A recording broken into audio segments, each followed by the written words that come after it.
Ladies and gentlemen, we interrupt your regularly scheduled programming to bring you this special bulletin.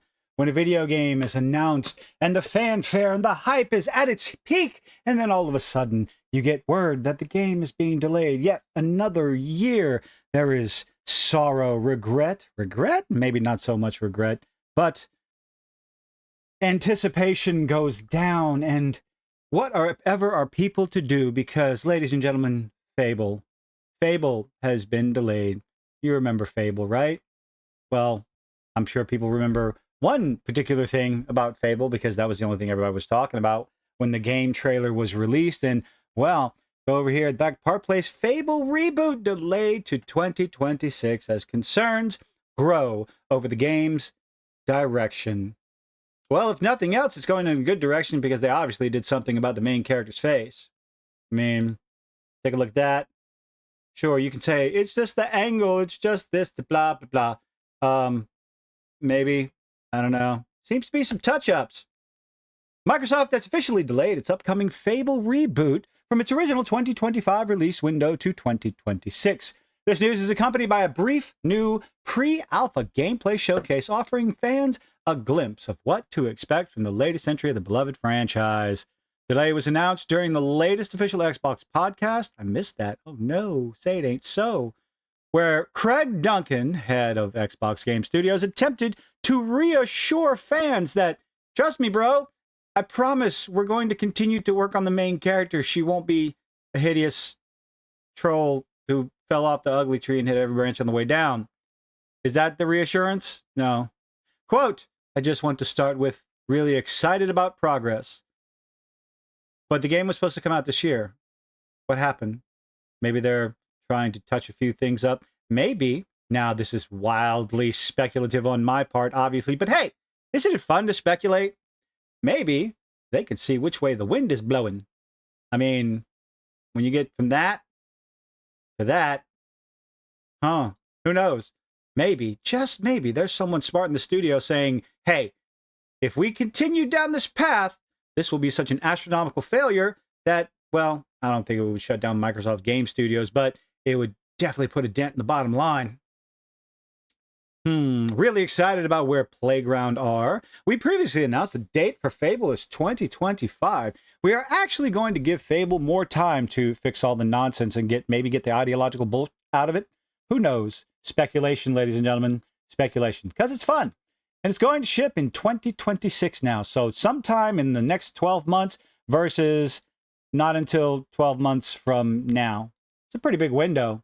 You can do a lot in a year and a half, mid-quarter, second, third, fourth. What are we talking about here? A lot of time to pass. Quote continues. While I know that's not maybe the news people wanted to hear, oh, don't worry, you didn't have too many people paying attention to it because nobody's talking about the game. Well, not in a positive light anyway. What I want to assure people of is that it's definitely worth the wait. How many times have we heard that before, ladies and gentlemen?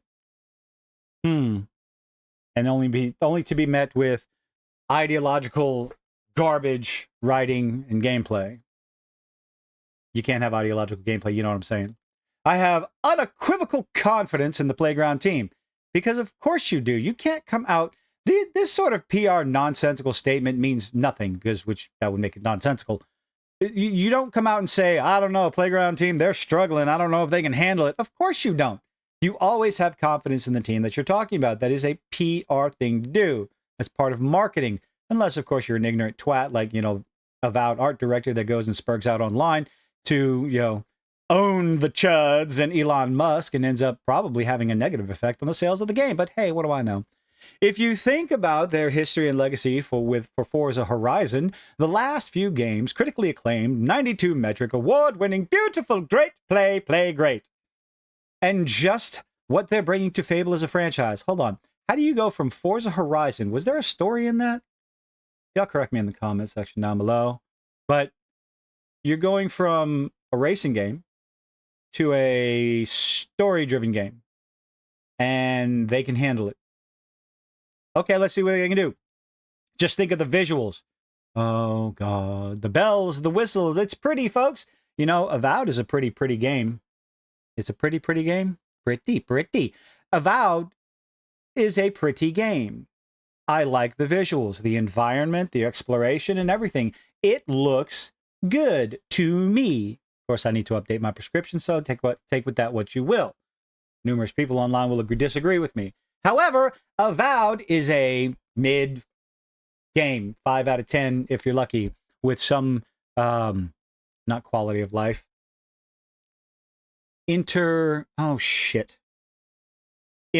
breaking elements. That's the word I was looking for. Thank you for being patient.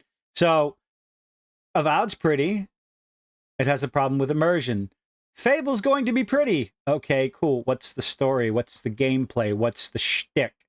You can have less aesthetically pleasing games, but if the gameplay is fun, if the visuals are mid, but the gameplay is stellar, well, then people will tolerate that. Focus on what's important first. Make it fun first, fuckers. Haven't said that in a while. Visuals of what you expect from Playground games, plus amazing gameplay, because you got to say that, you're being paid to. British humor, Playground's version of Albion, so inspired by what's gone before with the franchise, but their take, are they modernizing it? Are they bringing it forth for the modern audience? Okay, updating it, ladies and gentlemen. In quite frankly, the most beautiful, realized version of Albion you've ever seen. Despite his rosy appraisal of the Fable being delayed, fans of the original 3 games are nowhere near as enthusiastic. Oh no, shocker!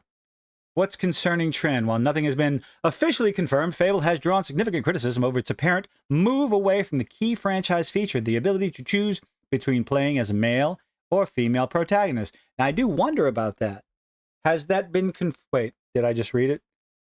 It has not been officially confirmed. The only thing they've been showing is the technically female character in the trailers. Is that going to be the case? Perhaps they're going in to change things to give you the ability to play male or female. All gameplay footage released so far features the same female lead and her amazing jawline. Additionally, the main character showcased in trailers has been widely criticized for lacking charm. Lacking charm?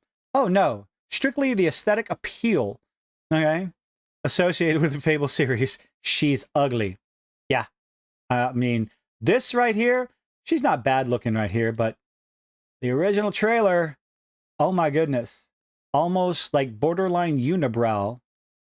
Huh? I don't know. Big nose? Is that something you normally see in the Fable series with your main characters? If it's something that's normal, if it's something that they've done in 1, 2, and 3, then maybe but you have to read the room. You have to be able to read the room with what's going on with gamers and what we keep getting force-fed at times over and over again. Unpleasing female protagonists that have attitudes and quirks about them that is just overdone over and over and over and overdone, to the point where people are sick and tired of it. That's why you have games like Stellar Blade. And the first thing people noticed was Eve's assets. Multiple jiggling assets. Thankfully, the game came out and it was fun. Now you have the first Descendant come out, which has the same, if not even more so, exaggerated assets going on. But people are walking away from that game, partially for the, perhaps the predatory monetization, but it just doesn't have, I couldn't play it. It didn't hold that same kick that I had when I was playing Destiny. And it's a similar game to Destiny from what I can see. Barely like slight open world with team-based events. So it's a good idea to have the assets for gamers to enjoy, but you need to make it fun first, fuckers. This aligns with the growing trend in Western AAA games. Hey, I was just talking about that. Where major studios have been accused of prioritizing ideology over consumer preferences. Heaven forbid you listen to the customers. You're just disingenuous, misogynist chuds man babies who want to cry online because you can't fap to what you're seeing on the screen. Ladies and gentlemen, gamers can find anything and everything anywhere at any time to rub one out to. We also want aesthetically pleasing video games. The male characters and the female characters. Whether you are a male gamer, a female gamer, it doesn't matter, or whatever you want to call yourself, whoever you wish to sleep with. gamers in general like aesthetically pleasing characters. The original trailer for Fable did not showcase a remotely aesthetically pleasing character, nor did Concord, nor did Intergalactic, nor did a slew of one game after another. And then some of those games, when people tried them out, come to realize that, well, the checkboxes were far more important. The surgery scars and the vitiligo were way more important than any sort of story or character growth or dialogue and world building. Those came third, fourth, fifth, hell, 10th on bottom of the list, what was necessary for those video games. It was always, I got to get my checks boxed. I know what I said. And too many times that has happened, people just walking away. Ah, yes, another example, K-Vess and Star Wars Outlaws.